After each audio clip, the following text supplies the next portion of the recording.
আসসালামু আলাইকুম, hey everyone, welcome back to my channel. আজ আমি আবার একটা নতুন ভিডিও নিয়ে চলে এসেছি। আজকে আমি এমনই একটি জিনিস আপনাদের সাথে শেয়ার করব, যেটি হচ্ছে পেঁপে ডাল। আমি মুসুরির ডাল দিয়ে সুন্দর একটা পেঁপে ডালের রেসিপি বানিয়ে ফেলেছি। তো প্রথমেই আমি একটি ছোট সাইজের পেঁপেকে ছোট ছোট কাট করে নিয়েছিলাম। তারপর আমি 1 কাপ মতো মুসুরির ডাল নিয়ে নিয়েছিলাম এবং মুসুরির ডালটাকে ভালোভাবে একটু ধুয়ে নিয়ে আমি পেঁপে এবং মুসুরির ডালটা কুকারে সেদ্ধ করে নেব এবং সমস্ত রকম মশলা অ্যাড করব। আমি 1 চামচ লবণ দিয়ে দিয়েছি এবং 1 চামচ গুঁড়ো লঙ্কা, 1 চামচ হলুদ এবং 1 চামচ জিরে ও ধনে গুঁড়ো দিয়ে দিয়েছি। তারপর আমি কড়াইয়ে পরিমাণ মতো তেল অ্যাড করে নিয়েছি এবং তেলে আমি কাঁচা জিরে ফোড়ন দেবো।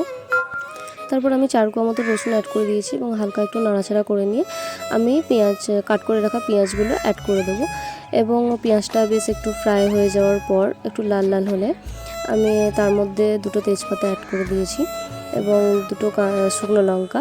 তারপর আমি কিছুক্ষণ একটু হালকা নাড়াচাড়া করে নেবো এবং আমার পেঁপে ডাল সেদ্ধ রেডি। তো আমি পেঁপে ডাল সেদ্ধটা তেলে দিয়ে নেব এবং একটু হালকা নাড়াচাড়া করে নেব। তারপর আমি খুন্তির সাহায্যে ডালটা বেশ ভালোভাবে একটু ঘুঁটে নেব, নাহলে পেঁপেগুলো আস্তে আস্তে থাকলে খেতে বেশ ভালো লাগবে না। তারপর আমি স্বাদ মতো লবণ অ্যাড করে দেব। এরপর আমি 1 কাপ মতো জল অ্যাড করে দেবো এবং ডালটা আমি একটু ঘন ঘন করব। তো ডালটা কন্টিনিউ আমি নাড়াচাড়া করে যাব, নাহলে তলায় ডালটা বসে যেতে পারে।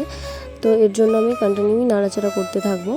তো তারপর আমি লাস্টে সবশেষে একটু স্বাদ মতো একটু লবণ দিয়ে দেবো এবং ডালটা ভালোভাবে একটু ফুটিয়ে নেবো। তো ফাইনালি আমার পেঁপে ডাল রেডি। তো আপনারাও বাড়িতে ট্রাই করতে পারেন। এরকম ডাল আপনারা রুটি, ভাত সব কিছুর সাথেই খেতে পারবেন।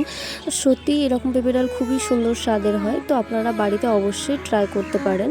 আর আপনাদের যদি আমার ভিডিও ভালো লেগে থাকে তো please like, comment, share and subscribe করতে ভুলবেন না। তো আবারও দেখা হচ্ছে নেক্সট ভিডিওতে। তো আজকের মতো টাটা, বাই বাই, আল্লাহ হাফিজ।